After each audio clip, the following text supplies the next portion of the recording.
आनंद श्री सदगुरु सुखराम जी महाराज की 98 वाणी। तेजा चौधरी का संवाद चल रहा है। महाराज तेजा चौधरी के संवाद के माध्यम से फरमा रहे हैं, अणभे कागद हाथ दे हर भेजा जुग माय, सो हंसा को तार से सुखदेव कहे बजाय। जिन जिन को दुबो हो हंसारण को देख, ता संग सुखदेव उधरे क्या ग्रही क्या वेश। दुआ बिन सुख राम कहे तार सके नहीं कोई, क्या ग्रही बेराग रे भावे सागर होय। जे जन तारण आविया दू बोले जग माय, वासु मिल सुख राम कहे नर का एक न जाय। जे जन तारण आविया जारा एनान, सुखदेव मिलता प्रकट शिष में शाय बयान। अणभे कागद वाई रे भावे साजन होय, वाके संग सुख राम कहे हंसो तिरयन कोय। जो नर प्यादो शहर को यूं अणभे बिन साथ, सुखदेव साचन मानियो सब मिथ्या है वाद।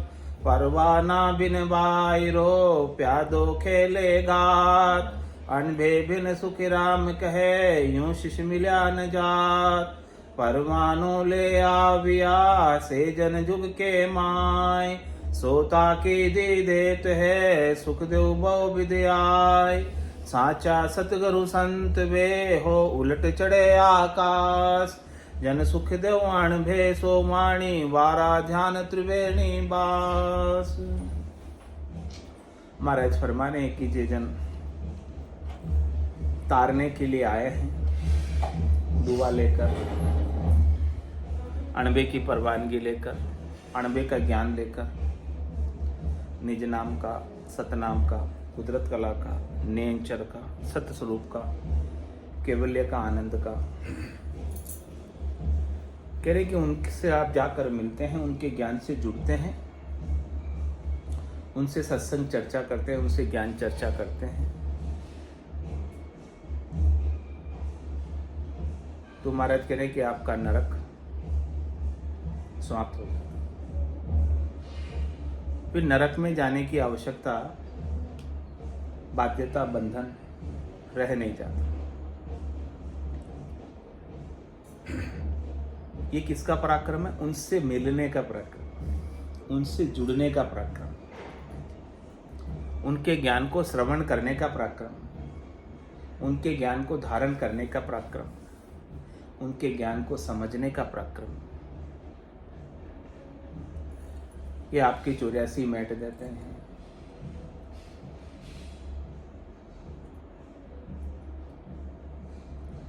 जैसे नारद जी की 84 कालू जी दीवर ने मैट दी थी,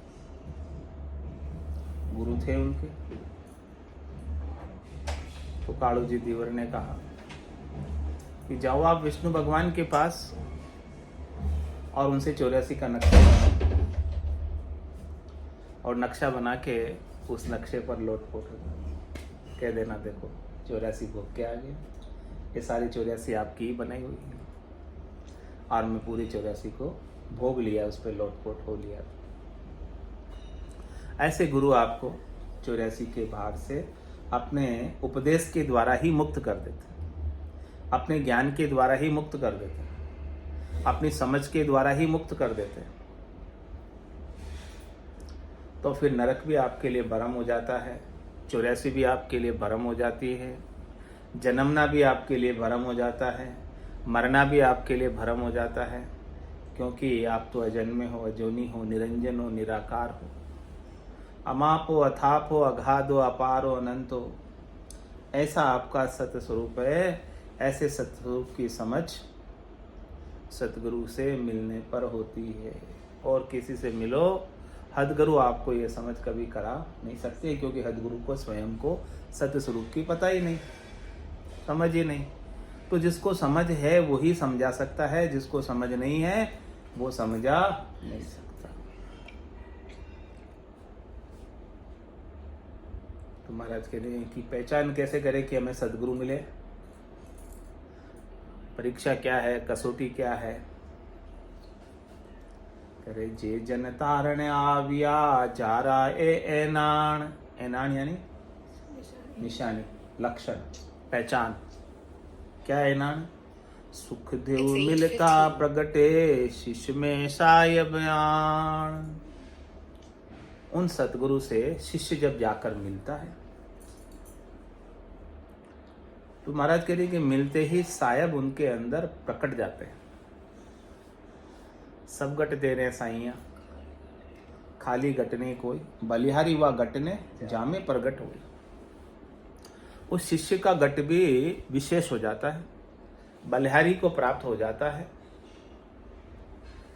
कि उसके अंदर सदगुरु की कृपा से सत्य स्वरूप का ज्ञान ठहर गया। और सतगुरु के ज्ञान के ठहरने से, सतस्वरूप के ज्ञान के ठहरने से ऐसा विवेक उनकी बुद्धि पर जग गया, अविनाशी होने का, निरंजन होने का, निराकार होने का। परमात्मा का स्वरूप कैसा है? निरंजन, निराकार, अजोनी, अजन्मा ही परमात्मा का स्वरूप है। सतराम का स्वरूप ही आपका स्वरूप। आपके स्वरूप में और सतराम के स्वरूप में कोई अंतर, कोई फर्क, कोई भेद नहीं है। तो सतगुरु आपको परमात्मा का स्वरूप दिखाकर आपको अपना निज स्वरूप बता देते कि आपका निज स्वरूप परमात्मा के निज स्वरूप से अभिन्न है। यानी आप में और परमात्मा में कोई भिन्नता नहीं। आपकी आत्मा परमात्मा का ही स्वरूप है। तन देवल बिच आत्म देवा, निर्गुण भक्ति भजन है भेव। निर्गुण है यानी तीन गुणों से रहित है, गुणातीत है। रज व सत्व और तम से रहित है आपका स्वरूप, आपकी आत्मा। तो ऐसा जब सदगुरु से मिलते हैं तो आपको इंद्रियातीत अलख को हमें लखा देते। जो आप अपनी इंद्रियों से जिसे देख नहीं सकते, जिसे सुन नहीं सकते, जिसे चख नहीं सकते, जिसे सूंघ नहीं सकते, जिसे पकड़ नहीं सकते, उसे सदगुरु आपको पकड़ा देते। ले पकड़, जिला देते। ऐसो नाम जिलावे कोई, कियोड़ा कर्म सबे रद्द हो। सतगुरु बख्शे राम नाम, शिष्य धारे विश्वास। राम चरण निज दिन रटे, निश्चय होई प्रकाश। तो सुखदेव मिलता प्रकटे। कब प्रकटेंगे साहब? मिलते, देर नहीं। क्योंकि साहब तो आपके पास है, लेकिन आपको उसकी पहचान नहीं, परख नहीं है। सदगुरु क्या करेंगे? आपको उसकी पहचान बता देंगे, परख बता देंगे, तो प्रकट गए ना। जो अभी तक साहब छिपे हुए थे, आपसे अछूते थे, जिन साहब को आप नहीं जानते थे, सदगुरु के मिलने से आप जानने लग गए, पहचानने लग गए, आपके अनुभव आने लग गए, आपको लखने लग गए, पता लगने लग गया कि साहब मेरे से दूर नहीं है। मेरा तन का कपड़ा मेरे से दूर है, लेकिन साहब उससे भी अधिक नजदीक है, पास है। लेकिन सदगुरु से मिलना नहीं हुआ, इसलिए मुझे साहब से दूरी लखा रही थी और मैं साहब को ढूंढने के लिए कहाँ कहाँ नहीं गया। और सदगुरु से मिलते ही साहब मेरे घट में ही पकड़ गए। जिन पाया जिन घट ही पाया, बायर फिर जन्म गमाया। 68 को काहू को फिरिए सूरत समेट, नाम में धरिए। तो जे जन तारण आविया जारा ये नाण, सुखदेव मिलता प्रकटे शिष्य में साहब। और प्रकटने के बाद क्या है? सत का बोध, विनाशी का बोध, सतराम का बोध, नहीं मरने वाले का बोध, रहने वाले का बोध, ब्रह्म का विचार, सत्स्वरूप का विचार साधना करने वाले, भक्ति करने वाले शिष्य के भीतर चलता रहता है। फिर वो उसके ऊपर चिंतन करता है, मनन करता है, निधिध्यासन करता है और वो विचार उसके आत्मसात हो जाता है, उसकी आत्मा में रमण करने लगता है और वो अपने आप को परमात्मा से अभिन्न मानने लगता है। जैसे बूंद मिली सागर में, पकड़ सके क्या कोई कर्म। जीव ब्रह्म मिल भया समाना, ब्रह्म मिलिया कर्म करे ना। ब्रह्म में मिलने के बाद उसे कुछ करना बाकी रहेगा, अन्य कुछ काम बाकी रहेगा उसके लिए, परमात्मा की प्राप्ति के लिए। सदगुरु के ज्ञान से ही ब्रह्म में मिल सकता है, और कोई करनी क्रिया से ब्रह्म में मिल नहीं सकता, और कोई उपाय नहीं है, और कोई यज्ञ होम तीर्थ व्रत नहीं है जिसकी वजह से वो परमात्मा में मिल जाए। केवल सदगुरु का ज्ञान ही उन्हें मिला सकता है। तो महाराज कह रहे, अणभे कागद बायरो भावे साजन होय, वाक्य संग सुख राम कहे हंसो तिरे न कोय। कैसा भी जन हो, भले ऊंचे से ऊंचा ही क्यों न जन हो, जिनकी सभा के अंदर लाखों की भीड़ क्यों ना आती, लेकिन यदि उनके पास सत्य स्वरूप का, अणभे का, निर्भय का कागज नहीं है, अथोराइजेशन नहीं, पट्टा नहीं है, समझ नहीं है, स्वरूप बोध नहीं है, महाराज करे वहां के संग सुख राम के हंसो तिरे न कोई। उनकी संगत भले आप 100 बरस तक करो तो भी वो हंसा तिर नहीं सकता, क्योंकि खुद को ही समझ नहीं है, खुद के पास ही ज्ञान नहीं है, तो दूसरों को ज्ञान कैसे देंगे। जिसके पास ज्ञान है वही ज्ञान को बांट सकते हैं, यानी जिसके पास जो चीज़ है वही चीज़ बांटेगा। जहाँ तक की पहुँच है, जहाँ तक का पराक्रम है, जहाँ तक की समझ है, वहाँ तक की बात वो आपको बता देगा, और उस पहुँच पराक्रम के अनुसार आपको जितना लाभ मिलना मिल जाएगा। 3 लोकों में फल मिल जाएंगे, पदवी मिल जाएगी। कह रहे महाराज, फल पावे पदवी मिले पण गर्भ न छूटे को। आपका जो जन्मने का भ्रम है और मरने का भ्रम है, वो बिना सतगुरु के ज्ञान के मिट नहीं सकता।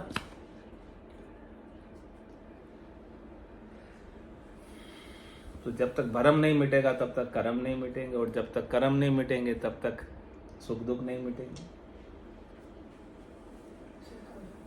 कर्म ही पाप पुण्य होते हैं, अच्छे कर्म पुण्य, बुरे कर्म पाप। तो पाप पुण्य का ताता लगा ही रहता है, और धर्मराज उनको भुगताने के लिए गट गट में बैठा है। हंस हंस किया न छूटे रोया, किया कबाड़ा हाथा, घड़ी घड़ी दम दम का लेखा, चित्रगुप्त का खाता।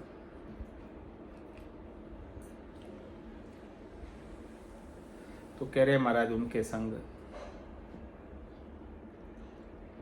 नहीं तिर सकता जिसके पास अणबे की परवानगी, अणबे का कागज, अणबे का अथोराइजेशन, अणबे का एक्सपीरियंस, अणबे का अनुभव ना हो।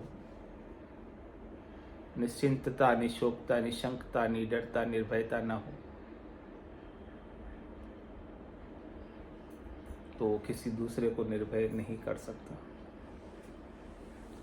तो महाराज फरमा रहे, वो किस प्रकार से है। जू नर प्यादो शहर को यूं अणभे बिन साध, सुखदेव साचन मानियो सब मिथ्या है वाद। कह रहे महाराज, सिपाही तो है लेकिन उसके सिपाही का बेच नहीं है, अथोराइजेशन नहीं है, यानी वो नकली सिपाही है। ड्रेस तो सिपाही की पहन ली है लेकिन अधिकृत नहीं है। ऐसे ही महाराज फरमा रहे हैं कि इस अणवे ज्ञान के बिना, सत्य स्वरूप के ज्ञान के बिना, अविनाशी के ज्ञान के बिना, सतराम के ज्ञान के बिना साधु है। केवल कपड़े रंगाकर सिपाही के पहन लिए, उससे क्या सिपाही हो जाता है? झूठा सिपाही है। ऐसे ही झूठे साधु है, झूठे गुरु है। जूठा सिपाही का कपड़ा पहन के कुछ कर नहीं सकता है। और बिना सिपाही के वो ड्रेस पहन बिन वो शादी ड्रेस वाला सिपाही है तो वो सब कुछ कर लेगा। नहीं, कपड़े पहनकर झूठा सिपाही भी बहुत कुछ कर लेता है, ठग लेता है लोगों को, आपको पता ही नहीं। पर आगे कार्रवाई नहीं कर पाता ना, किसी पढ़ाई लिखाई नहीं पर कर लोगों की ठगाई तो कर लेता है ना। ऐसे ही साधु ठग लेते हैं लोगों को। साधु तो बन जाते हैं लेकिन ज्ञान नहीं है अणबे का, स्वरूप का, सत का, अविनाशी का ज्ञान नहीं, तो लोगों की श्वासा रूपी पूंजी की ठगाई कर लेते हैं। 3-3 घंटा 5-5 घंटा बिना बाल नहीं कर देता। तुम्हारे झूठा गुरु के पास रे झूठा शिष्य चल जाए, सुनते जा सुखराम के दोनों सुधन काय। दोनों कोई समझ नहीं।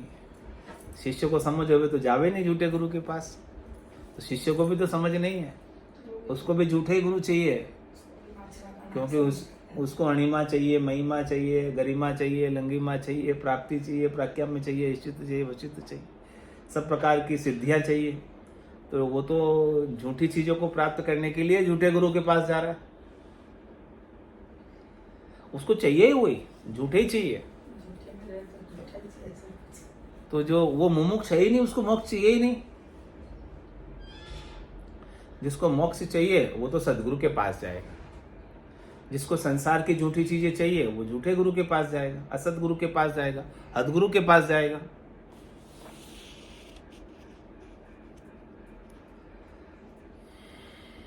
तो ऐसे महाराज करें कि जू नर प्यादो शहर को यूं अणबे बिन साध, सुखदेव साच ने मानियो सब मिथ्या है बात। महाराज करे आप उसे सच्चा मत समझना, सच्चा समझकर, झूठ को साच समझकर आप अपने समय को व्यर्थ गंवा दो। मिथ्यात्व में, इल्यूजन में, माया में अपने समय को आप गंवा दोगे तो आपको सत्य की प्राप्ति करने के लिए समय बचेगा ही नहीं। सद्गुरु से मिलने का समय बचेगा ही नहीं।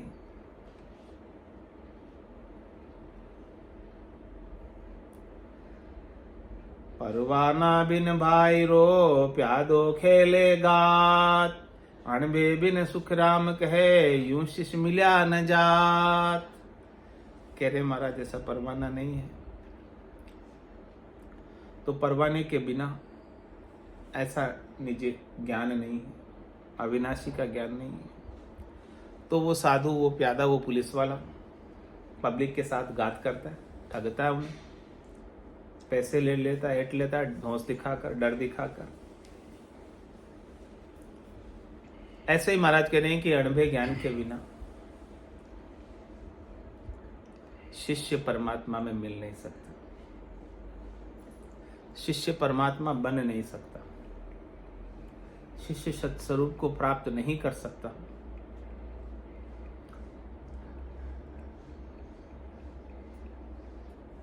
मिलना तो दूर, वो अपने समय को ऐसे ही गंवा देता मिलने की आस में। गुरु के पास कौन क्यों जाता है?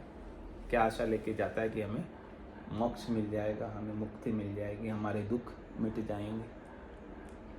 लेकिन और उल्टा दुखों का तांता लग जाता है, और अधिक संसार में उलझ जाते हैं, और अधिक रिद्धाई सिद्धाई करामात करतूत में उलझ जाते हैं, फंस जाते हैं। इसलिए महाराज कह रहे हैं, परवानों ले आविया जे जन जुग के माय, सोता की दी देत है सुखदेव बहुविध आय। जो इस प्रकार से परमाना लेके आते हैं, जो इस प्रकार से अणबे का ज्ञान लेकर इस धराधाम पर अवतरित होते हैं,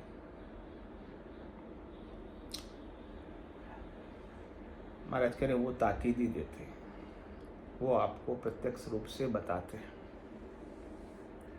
वो आपको ब्रह्म का, परमात्मा का, सत्स्वरूप का अपरोक्ष अनुभव कराते हैं। और किस प्रकार से समझाते हैं? सुखदेव बहुविधि आए, बहुत प्रकार से समझाते हैं, भिन्न भिन्न प्रकार से समझाते हैं। जैसे आप समझो, जैसे आपकी बुद्धि हो, उसके अनुसार समझाते हैं। आपकी योग्यता पात्रता के अनुसार समझाते हैं। उनको पता है कि आपको संस्कृत जानने की योग्यता है ही नहीं, पात्रता है ही नहीं, इसलिए वो आपको सामान्य बोलचाल की भाषा में समझाते हैं, राजस्थान की भाषा में, मेवाड़ की भाषा में, मारवाड़ की भाषा में समझाते हैं। संस्कृत काव्य कहूं तो जग समझे नाय, ता कारण सुखराम के बोलू प्राकृत माय। कह रहे महाराज कि संस्कृत में बोलो तो संसार वाले समझेंगे ही नहीं, क्योंकि संस्कृत तो देव भाषा है, ऊंची भाषा है, इसे सब जानते नहीं। हिंदी बोलचाल की भाषा को तो सब जानते। तो इस सामान्य बोलचाल की भाषा में उस अगम देश की बात, सस्वरूप की बात हमें सरल शब्दों में समझा देते और कह रहे कि भिन्न भिन्न प्रकार के दृष्टांत देकर समझाते हैं, दृष्टांत से पुष्ट करते हैं, विजुलाइज कराते हैं और हमारे अंदर ब्रह्म के विचार को बुद्धि पर विवेक के रूप में जगा देते हैं।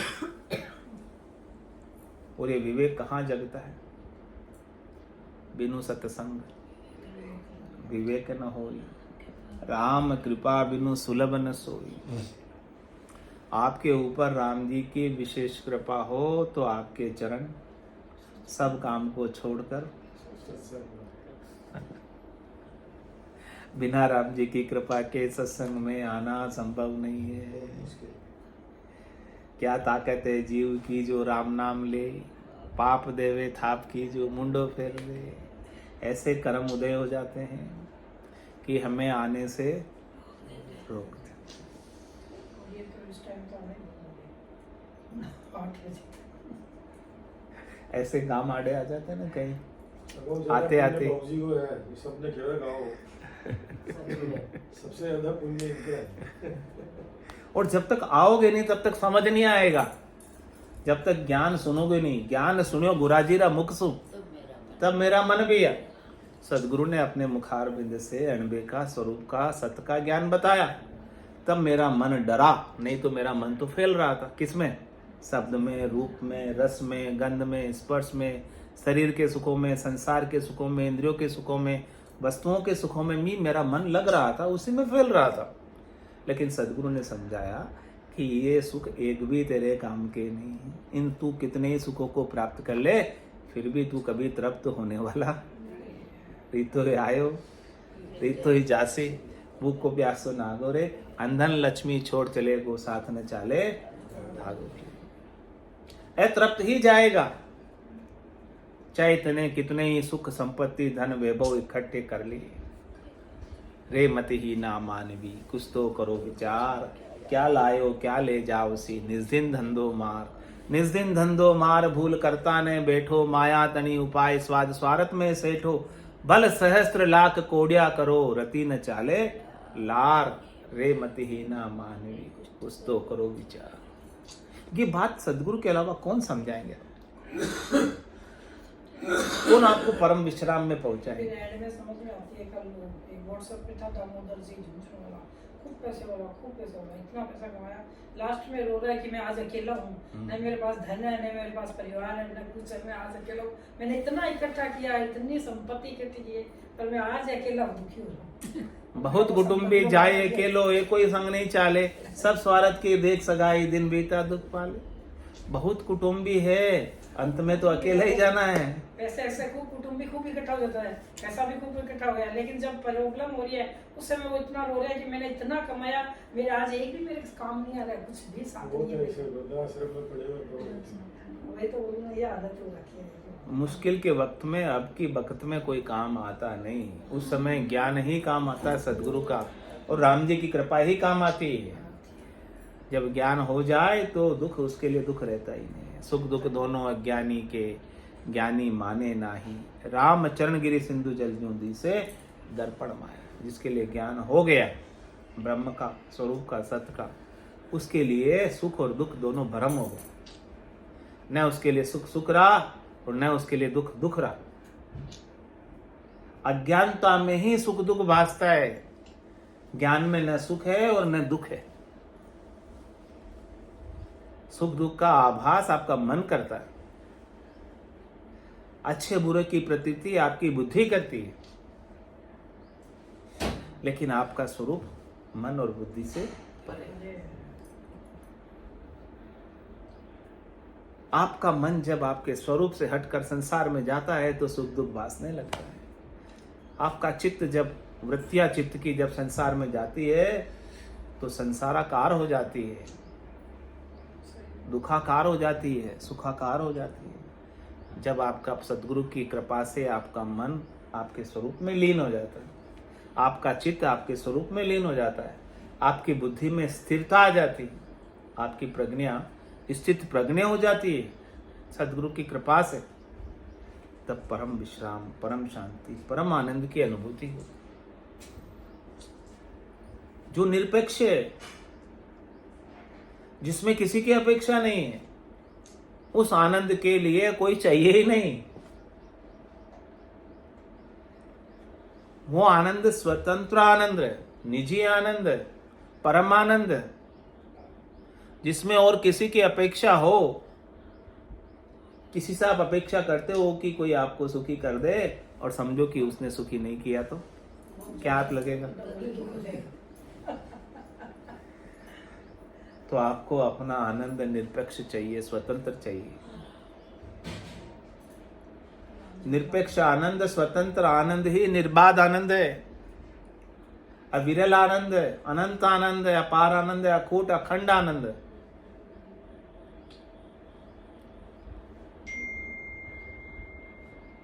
ऐसा आनंद का परमाणु ले आविया से जन जुग के माए। ऐसे साधु ऐसे धराधाम पर अवतरित होते हैं, ऐसे आनंद को लेकर आते हैं और पहले स्वयं अनुभव करते हैं, फिर उस आनंद की प्राप्ति की आपको ताकीदी देते हैं। आपको कहते हैं कि प्राथमिकता के आधार पर इस आनंद को प्राप्त कर लो, बाकी संसार तो आप नहीं थे तब भी चल रहा है और आप नहीं रहोगे तो भी चलेगा। आपके होने से या न होने से संसार वालों को कोई फर्क। अपन सोचते हैं अपने बिना काम नहीं चलता है, सब चलता है और अच्छे से चलता है। कुछ फर्क पड़ने वाला नहीं है। इसलिए आपको अपने आनंद में लोग क्या कहेंगे उसकी परवाह किए बिना सतगुरु जो कह रहे हैं उसको प्राथमिकता से आर्य कर लेना है, स्वीकार कर लेना है, धारण कर लेना है और अपने स्वरूप बोध में लग जाना। जितने जल्दी लगोगे उतना अधिक लाभ मिलेगा और संसार के काम बुरे नहीं होंगे और अच्छे होंगे, क्योंकि जब आप अपने स्वरूप में हो गए, निष्काम हो गए, निस्वार्थ हो गए, तो आपको अपने लिए कुछ करना बाकी नहीं रहा। तो आपके अंदर चाहना मिट गई, चाह गई चिंता मिटी, मनवा बेपरवाह। जब चाहना चली गई तो चिंता भी मिट गई। चिंता कब होती है? चाहना के कारण होती है। दुख चाहना को दुख हो गया। और चिंता क्या है? चिंता चिता समान। चिता तो मुर्दे को जलाती है और चिंता जिंदे को जलाती है। वो एक बार जला के खत्म कर देती है काम, या 24 घंटा जला। नींद नहीं आ सकती, एक ही दिक्कत है, नींद नहीं आ आराम से। तो महाराज कह रहे कि जब तक आपके अंदर कोई ना कोई बनने की, कुछ न कुछ पाने की चाहना बनी रहेगी, तब तक आपकी चिंता मिटने वाली नहीं है। तो शब्द में हर लाइन में, हर पेज में एक ही बात ठोक ठोक के कह रहे हैं, उसी जगह कायम। सद्गुरु आपको ब्रह्म बना रहे, सद्गुरु आपको अविनाशी बना रहे। जिसको बनने के बाद, जिसको पाने के बाद कुछ बनना बाकी नहीं, यानी उसके ऊपर कोई पद नहीं है। ये ब्रह्म का जो पद है, स्वरूप का जो पद है, सत का जो पद है, वो परम पद है। जीते जी बादशाह का आनंद। जीते जी बादशाह। तुमको जीना है तो मंगते बनकर मत जियो, भगवान बनकर जियो। बिन को भी बादशाह बना लेना है तो। हाँ, अभी अपने अंदर चाहना है, इसका मतलब क्या है? मंगता पड़ा है। बादशाह कौन? जो सुखी है, मस्त है। हाँ, जिसको कुछ चाहिए नहीं वही बादशाह है। कोई बादशाह नहीं। जिसको चाहिए वो तो मंगता है। चाहना को लेकर कुछ ना कुछ मांगता रहता है, भगवान के मंदिर में भी जाता है तो यही है, बाहर बैठे वो तो छोटे मोटे भिखारी है, अंदर बैठे वो है इंटरनेशनल भिखारी। 10-5 रुपया दे तो बच जाओ। मान में जो चढ़ावे ना 5 रुपए चाहिए, अंदर वाला भी करना चाहिए। अंदर वाला तो पता नहीं क्या ही चाहे, वो तो आंख मीच कर खड़े हो जावे। बड़े भिखारी। और इंटरनेशनल भिखारी तो वो है, वो तो बड़ी मान बात जाके है। हाथ जोड़े। बाहर तो छोटे मोटे भिखारी है, वो बेचारे अपने से खुश हो जाएंगे, उनको तो जरूरत ही नहीं है मांगने की। तो महाराज फिर मैं परवानो ले आविया से जन जुग के माय सोता की दी देते सुख देव भव विद्याय। बहुत प्रकार से आपको समझा रहे हैं, अब आप समझना, अब आपके हाथ की बात है। सब रास्ता बंद बेड़िया खोल खोल के दिखा रहे हैं। चले आपने पांव दिन सो पंथ बतावे। देखो उनको दिन है जिन्होंने हमें ऐसा रास्ता बताया, लेकिन चलना तो बाप को, समझना तो बाप को, निश्चय तो आपको करना है, आपको अपनी बुद्धि में बैठाना तो बाप को है। आप बैठा लोगे तो सुखी हो जाओगे, मुक्त हो जाओगे, और नहीं बैठाओगे तो भरम में पड़े रहो, 84 में आते जाते रहो, दुखी रहो। अब सुखी होना या दुखी होना देख लो, आपके हाथ की बात है। सतगुरु के ज्ञान को समझ लिया तो सुखी हो गए, अभी से, आज से, तुरंत सुखी भी हो गया, मुक्त भी हो गया। मुक्त हो गए। कोई चिंता रही नहीं, कोई दुख रहा ही नहीं, कोई त्रास रहा ही नहीं। सतगुरु को एको शब्द मन कोई लेवे मान, तो सहज होते संतदास मुश्किल सो आसान। सारी मुश्किलें हल। तो साचा सतगुरु संत वे हो उलट चढ़े आकाश, जन सुख देव अणभे सो वाणी वारा ध्यान त्रिवेणी बास। साचे सतगुरु संत वही हैं जो उलट कर आकाश में चढ़ जाते हैं, यानी वो इस संसार से उलट जाते हैं, प्रवृत्ति पसारे से उलटकर निवृत्ति निवेड़े में आ जाते हैं, हद बेहद को लांघकर अगम में चले जाते हैं, गगन सदस्य हो जाते हैं, आकाश के समान हो जाते हैं, आकाश के समान निर्लेप। आकाश में धूल आती है, मिट्टी उड़ती, आंधी आती है, तूफान आते हैं, बादल काले आते हैं, तो आकाश कितना गंदा हो जाता होगा नहीं?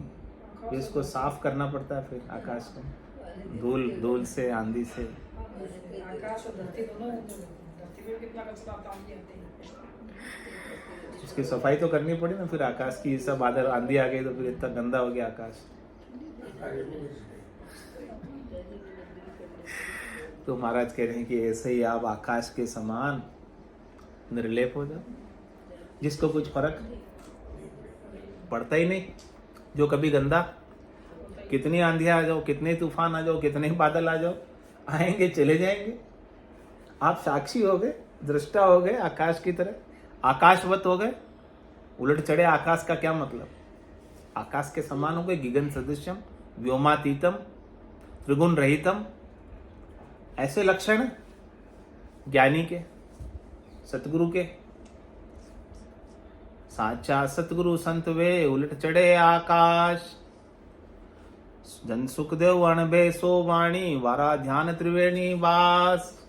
उनकी फिर वाणी निर्भय कर देने वाली, अणभय की वाणी, भय से मुक्त, चिंता से मुक्त। और उनका ध्यान कहाँ होता है? त्रिवेणी। अब त्रिवेणी नायके किया गगन प्रवेश। इड़ा पिंगला सुषमणा तीनों नदियों में नित्यपत स्नान करते, त्रिकुटी में आनंद लेते। त्रिकुटी तखत पर परमात्मा विराजे हैं, उनके सानिध्य में रहते, उनके संग ही रहते। ऐसा उनका ध्यान हमेशा गगन मंडल में। आसन हमारा गगन मंडल में, रहूं जगत के माही, मेरे को मेरा जन जाने, औरा को गम नाय। इति श्री तेजा चौधरी का संवाद संपूर्ण। तेजा जी महाराज को महाराज ने अच्छे से समझा दिया, अपने लिए समझाया। संवाद किसके लिए किया? अपनों को समझाने के लिए तेजा जी का माध्यम लिया महाराज ने समझाने के लिए, उनके साथ संवाद किया, ताकि अपने को ये ज्ञान, ब्रह्म ज्ञान, तत्व ज्ञान, स्वरूप का ज्ञान, सबसे ऊंचा ज्ञान, श्रेष्ठ ज्ञान, निका ज्ञान समझ आ जाए। दुर्लभ ज्ञान है, हर कहीं उपलब्ध नहीं है। क्यों मान सिंह जी, सुना आपने ऐसा ज्ञान कभी? लेकिन गाय वा खूंटा के मंदिर है तो सही रहे खूंटो छोड़ियो और वापस शादी को शादी होती है